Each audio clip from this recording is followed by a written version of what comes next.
paper que ha salido en Nature, que el primer autor se llama Fujimoto, y es de una cosa que yo no lo sabía, pero en Dinamarca hay un sitio que se llama el Cosmic Dawn Center, el centro del amanecer cósmico.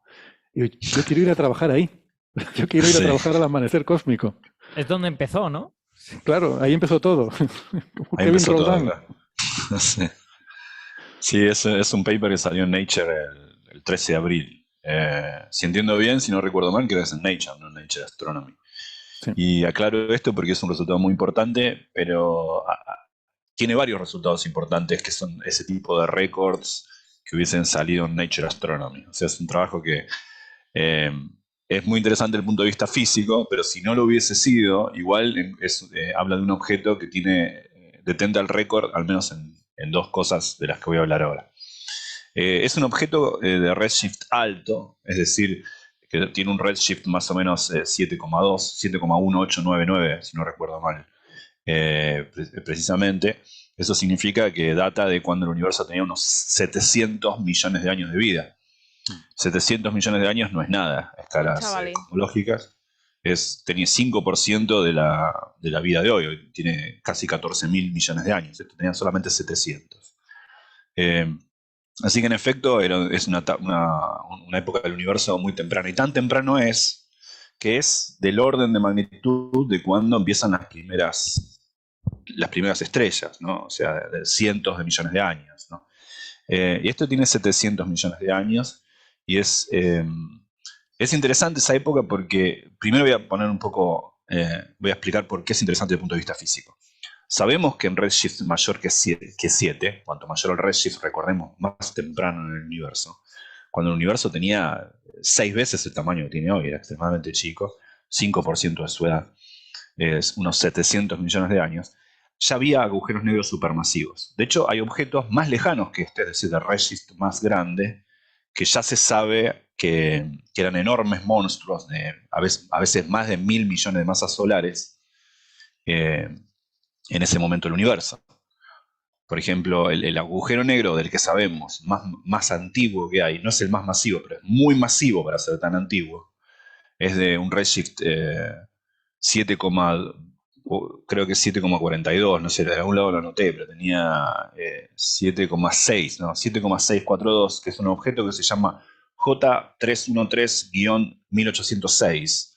Ese es un cuásar que tiene adentro un agujero negro de un poquito más de 1.000 millones de masas solares. O sea, es casi tan grande como el de la foto de M87 estrella, un poquito más pequeño que él, pero de ese orden de magnitud. Un poco más de 1.000 millones de masas solares. Y ese objeto existe en redshift 7,6, que es una época muy temprana del universo, ¿eh? Unos pocos cientos de millones de años. La pregunta es cómo se formaron tan rápido. Si no hacía tanto que había estrellas, si los agujeros negros se forman por la agregación paulatina de materia, estrellas, polvo, gas, hubo tiempo para que se formen tan rápido. Hubo tiempo para que cuando el universo tenía unos escasos cientos de millones de años ya hubiese monstruos de miles de millones de masas solares. Entonces, esa es una pregunta. Está bien, hay modelos que dicen que sí, pero cada vez esos modelos se encuentran cada vez más reducidos. A medida que uno va encontrando más atrás en el tiempo objetos cada vez más masivos, empiezan a flaquear las ventanas de los modelos que te permiten una agregación de materia tan importante. Y de ahí un montón de teorías alternativas acerca de si no hubo semillas primordiales que ya funcionaron como agregaciones más masivas en tiempos más tempranos en el universo. Hay muchas, no te digo tensión, pero hace que los modelos a veces les cueste más explicar cómo es que un astro se forma tan rápido. Entonces, en este tema se centra este descubrimiento. Este descubrimiento es el de un objeto que no está tan lejano como J0313-1806, pero casi tan lejano. No es redshift 7,6, pero es 7,2 casi, ¿no?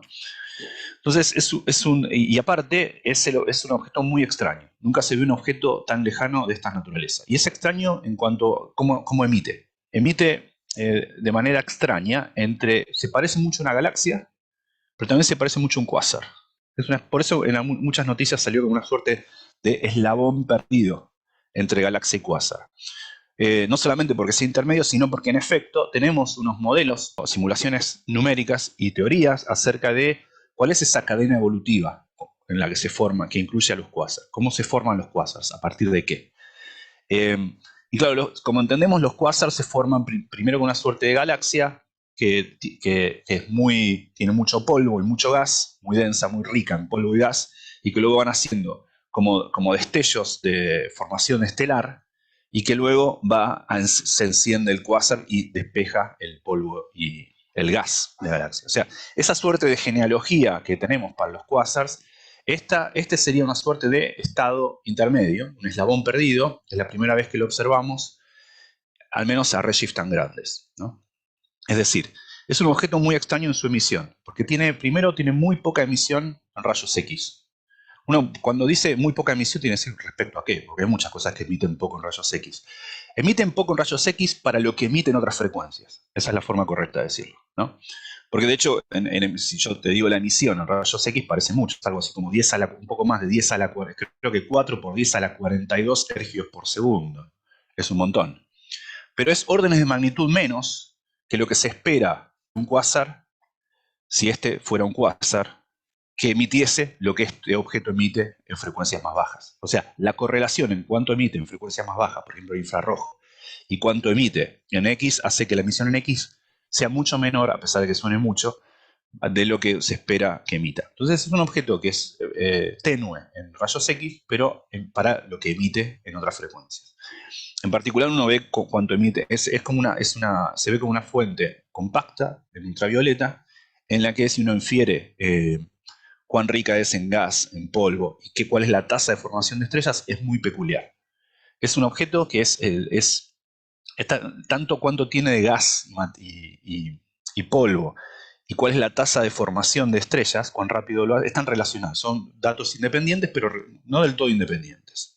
¿Por qué? Porque uno para formar estrellas necesita material. Entonces, cuánto tiene algo en polvo o en gas está relacionado con cuánto emite.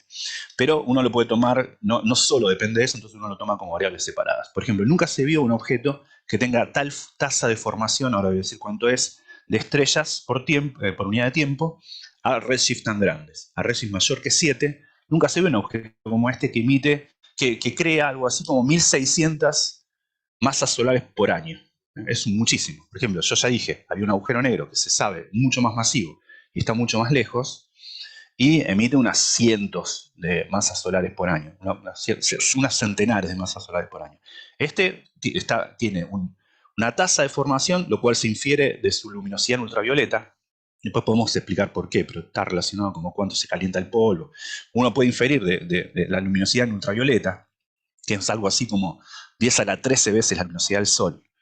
Uno puede inferir cuánta tasa de formación está formando. Está formando algo así como 1600 masas solares por año. Muchísimo. Nunca se ve un objeto que forme tanto a redshift mayor que 7. Entonces, en ese sentido ya sería un objeto récord, ¿no? Y no solamente eso, sino que es récord en otro sentido, repito, relacionado, que es, si vos calculás cuánta masa tiene en polvo y en gas, tiene algo así como, en polvo tiene como un poco más de 10 a la 8 masas solares, o sea, es la masa de un agujero negro supermasivo. 10 a la 8 masas solares, cientos de millones de masas solares en polvo, e incluso 10 a la 10 masas solares en gas. Es un objeto muy rico en gas y polvo. De hecho, nunca se ha visto un objeto tan rico en gas ni tan rico en polvo a redshift mayor que 6. Otra razón por la cual este objeto sería un récord observacional. Si no fuera porque es tanto más importante como objeto, que es la primera vez que uno ve un eslabón entre un quasar y una galaxia de este tipo. Bueno, la cuestión es que es un objeto en ese sentido interesante, pero es más interesante el hecho de que es la primera vez que se observa, al menos a redshift mayor que 6, esta suerte de eslabón perdido. Porque les permite a la gente comparar con las simulaciones cosmológicas y pega muy bien. Es decir, es en efecto, primero, esta es la interpretación de lo que es, porque lo que se sabe es su visión. Son objetos, recordemos que los quasars son objetos tan lejanos que uno ni siquiera ve la galaxia que los hospeda, lo que ve es la luminosidad de su centro activo. Este objeto, como es muy tenue en rayos X, se ve muy poco. De hecho, se le escapa a Chandra no lo ve. Pero uno ve la luminosidad en otros, se ve como una fuente compacta ultravioleta, donde uno puede inferir por la radiación que viene en el óptico, near, infrared, en el infrared y en ultravioleta, cuál es la tasa de formación, y crea una cantidad de estrellas tremenda por año. 1600, pero bueno, hay un error grande, más menos 700. Pero sabemos que es al menos 900 masas solares por año y 2500 masas solares por año. Es muchísimo. Y se cree que adentro de ahí, por todos los parámetros, es consistente con que hay un agujero negro de unas 10 a las 7 masas solares, ¿no? O sea, 10 veces más, o sea, 2 veces más grande que el que está en el centro de nuestra galaxia, mucho menos masivo que otros agujeros negros supermasivos. Pero notemos que es menos masivo el agujero negro supermasivo del centro que la cantidad de polvo y gas que está alrededor. Eso no pasa. Si, por ejemplo, el objeto que dije antes, el agujero negro supermasivo que está más lejos, el que más lejos que conocemos supermasivo, que es J0313-1806, tiene un poco más de 10 a la 9 masas solares, pero si uno calcula el polvo que hay alrededor es 10 a las 7 masas solares, tiene 100 veces menos. Este objeto está al revés, tiene mucha más masa en polvo y en gas y está oscurecido en rayos X. Y ojo, cuando digo está oscurecido en rayos X, esa emisión de 10 a la 42 ercios por segundo, rayos X, que es poco comparado con un objeto que emitiría lo mismo en otras frecuencias, es ya habiendo restado los posibles mecanismos de oscurecimiento. No es que la gente se dice, puede ser un objeto muy denso, en polvo y en gas, eso oscurece. Bueno, eso ya habiendo restado eso, te da esa masa, esa cota superior a la luminosidad que tiene. O sea que es un objeto extremadamente extraño, pero es buenísimo porque, por un lado, sería la primera vez que observamos un eslabón perdido entre galaxia y cuásar, que pega, por otro lado, con los modelos evolutivos que entendemos para la formación de cuásars. Y esto es fundamental porque nos está permitiendo decir, bueno, quizá estudiar este tipo de objetos y verlos, que es no trivial, porque hay que ver estos objetos, hay que ver cuán frecuentes son, pero por otro lado tienen poca emisión en rayos X, es muy difícil verlos. Entonces, ver estos objetos nos permitiría entender un poco mejor cómo es que se formaron agujeros negros supermasivos tan rápido. Tan rápido. O sea, es una profusa formación de galaxias, de estrellas, a una tasa increíblemente en momentos rápida, en momentos muy adolescentes del cosmos. Y un comentario, esto fue observado, en realidad no fue observado directamente, esto es mirando los registros de data del Hubble durante mucho tiempo. No, es GOODS, es Great Observatory Origin Survey, así. Puede ser llamativo. Yo recuerdo cuando empecé a ver números de tasas de formación estelar en galaxias, que me resultó un poco decepcionante, ¿no? Con lo grandes que son los números en astrofísica y te encuentras galaxias con tasas de formación estelar de no sé cuántas masas solares al año, no sé cuántas estrellas al año. Parecía un poco decepcionante, ¿no? Incluso este monstruo que tú has estado describiendo, que forma 1500 estrellas al año, pues puede parecer, 1500 estrellas, si la Vía Láctea tiene 300.000 millones. Pero es que hay que pensar que un año no es nada para una galaxia. O sea, un año Claro, es como, para nosotros, un microsegundo. Ya tenemos que pensar, esto hay que ponerlo en cientos de megaaños, o sea, estrellas por cientos de megaaños, que son los tiempos en los que viven las galaxias. Y hay que pensar, a este ritmo, ¿cuántas estrellas por cientos de megaaños se forman, ¿no? Y bueno, pues claro, son muchas. es como pensarlo, supongamos que la galaxia no se estuviese a su vez moviendo, supongamos que solamente está dando vueltas, ¿dónde estaba la Tierra en la galaxia cuando existían los dinosaurios? Y no había pegado una vuelta, o sea, estamos hablando de escalas de decenas o centenares de millones de años para una galaxia de este tamaño. Así que, Claro. como decís vos, hay que multiplicarlo como mínimo por 10 a la 7 años. Y ahora sí, si uno piensa 10 a la 3 por 10 a la 7 años, ¿no? 10 millones, 100 millones de años, pensando que estos monstruos forman 1000 masas solares por año, estamos hablando de 10 a la 11 estrellas, que ahí se empieza a acercar, porque 10 a la 11 estrellas es muchísimo más que las masas características de los agujeros negros supermasivos y del orden de la cantidad de masas que hay en estrellas en una galaxia como la nuestra. Entonces, 10 a la qué 11 son trabalengua que dije. 100.000 millones, sí, pero te hemos entendido. Hablando de trabalenguas, un punto importante que yo veo con esto es que este objeto tan nuevo, tan novedoso, este descubrimiento, necesita un nombre. No tenemos nombre para esto. Perdón, Entonces, tiene. No lo dije, pero tiene GN mayúscula debe ser Galactic Nuclei, Z minúscula del redshift, 7, de que es 7,1, pero bueno, 7, y un Q al final que no tengo ni idea de qué es. de Quasar. Así que es Pero, GNZ7Q. sí, pero ese es el nombre propio. Pero digo el nombre genérico de la clase de objetos. Quasar, ¿no? O sea, este es el primero de esta clase de objetos. Sí. Pero yo tengo una propuesta. Bueno, tengo dos, de hecho. Ok. La primera es galactocuásar, ¿vale? Es la Ok, menos interesante. esa es la Pero seria. No, hablando del ritmo de formación estelar y de que, bueno, que me parece que estos números que decimos masas solares al año es simplemente por convención fácil, que son números que se pueden manejar, ¿no? Del orden de pocas masas solares al año, tal. Pero ese número muchas veces es bueno complementarlo con otro número, que es el que se llama como el tiempo de depleción del gas, que es la cantidad de gas que tú tienes, de gas hidrógeno, por cuánto tiempo podría estar formando a ese ritmo de formación estelar, podría aguantarlo. O sea, ¿en qué tiempo se acabaría todo el gas que tiene?